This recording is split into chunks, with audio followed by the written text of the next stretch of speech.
Roman 2, the CS talked about lobbying or requesting for tax exemption during importation. And those are the things that are creating a lot of problems for people with disability. And I wanted to ask the CS if he has requested for it, if he has any evidence, whether in the written form or any correspondence, and then has the exemption been accepted? If he has communicated, if he has evidence, and if he has, through asking for exemption, if it has been accepted and has been agreed by KRA. Thank you very much. Senator Wambua. Mr. Speaker, my question stems from the frustration expressed by Senator Muma on the manner in which this response has come to us. And mine will just be a very simple and direct question. Does the CS and officers in his ministry appreciate hearing challenges as an aspect of social protection that should deserve the attention of the ministry?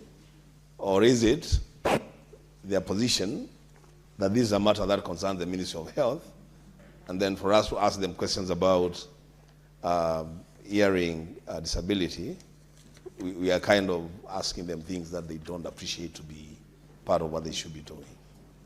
Senator Mandago. Thank you very much. Yes. Whereas I agree that largely the matter of hearing impairment is an health issue, I would like to ask the CS, because we know deafness sometimes is as a result of excessive noise. And we've seen in construction sites, particularly those undertaken by large Chinese companies, that the Chinese workers have noise reduction devices in their ears, but the Kenyans who work for them are exposed to high noise pollution. What is the ministry doing to ensure that workers in a place with very high volume of noise have noise reduction equipment, and there is no discrimination in the provision of the devices, regardless of nationality, race, or color? Senator Mariam.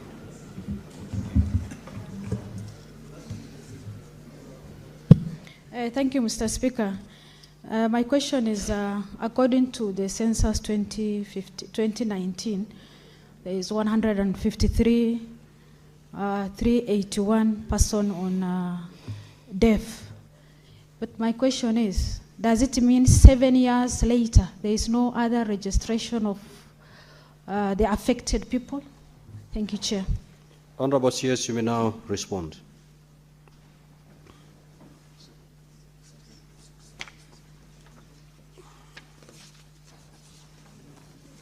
Thank you, Mr. Speaker, sir. I'd like to say that the government, yes, works as one, and we get data. It is very dangerous to provide data that is not verified. That is why I pointed out that we have written to the Ministry of Health to give us that information.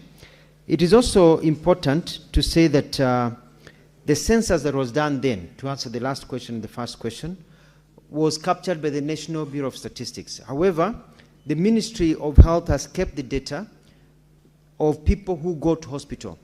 However, for you to be said to be deaf, you have to be clinically found to be deaf. And the numbers keep on changing every day because they report to us. We will go back to the ministry. It is verified coming to us. But I can also provide this Honorable House with the latest statistics once we get the information from the Ministry of Health, as I've said, by mid next week. In terms of the issue of the budget, and yes, we've been lobbying. My ministry is one of the most underfunded ministries, labor, social protection. And unfortunately, for example, this year we put in a line item, we put in some money for disability and others to do some of these works, and it was not included in the budget because, as you know, the basket is, the many needs in this country. So we are still lobbying. It's a lobbying issue, and we're able to get it. The good news is that any person who is disabled in this country, you get free treatment through SHA. All manner of, you can go to SHA, you can be hospitalized, it's 100% treatment through SHA. There is a question about, there was a very good question about children and early detection. And yes, when you get early detection, when early detection of these kids, it's done below the age of 5. As you know, treatment in hospital below the age of 5 is there. Once it is detected, you are put on a treatment module and you're able to be guided. This government has enforced the CHVs, community health workers, and one of their mandates that we have given them as part of their routine as they go door to door is to report to us any forms of disability or illnesses that may progress with time, especially of small children. So we are able now to get that data and arrest that early enough. Mr. Speaker, sir, there was a question about heavy noise from construction sites, and quite interesting to see that a rocket fell in Makueni and had a big bang. And I'm not sure scientifically whether the falling of the rocket caused any hearing problems that were long-term. I think people got shocked and troubled. I have relatives down there.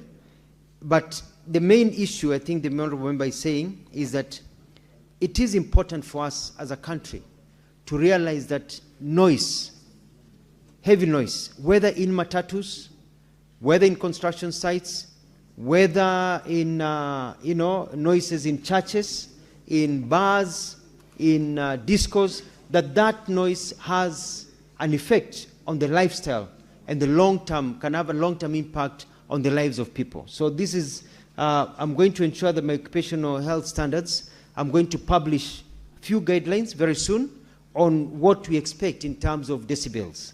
You know, the county governments are mandated to ensure that noise protection and anema and everything, but we're going to look at it from a medical and good working construction. There is a point that was brought about some of these contractors, I think it was Mheshimiwa Mandago, about them having hearing that some of the contractors have protective gear for their ears, but their workers do not. So that's something that I will investigate. I'll put it down as part of the checklist of my teams as they go around. There was a question about hearing aids, and I just want to say that we lobbied. Maybe my answer was not very clear. We're able to lobby, and as a result now, people who are bringing hearing aids, or you want to bring hearing aids, you write to my ministry and we give you a waiver, and so you don't pay any taxes. That lowers the price. So that's already in place. My principal secretary, I gave him permission to do that, and he's doing that every day. He's approving because we care. And just wanted to say that I think my answer is very clear, that we are going out of our way to ensure that we show that we care. I think we can do much more, and I'm going to streamline the system to ensure that we are doing much more, but I'm looking at coming back here. You can invite me anytime to provide the new data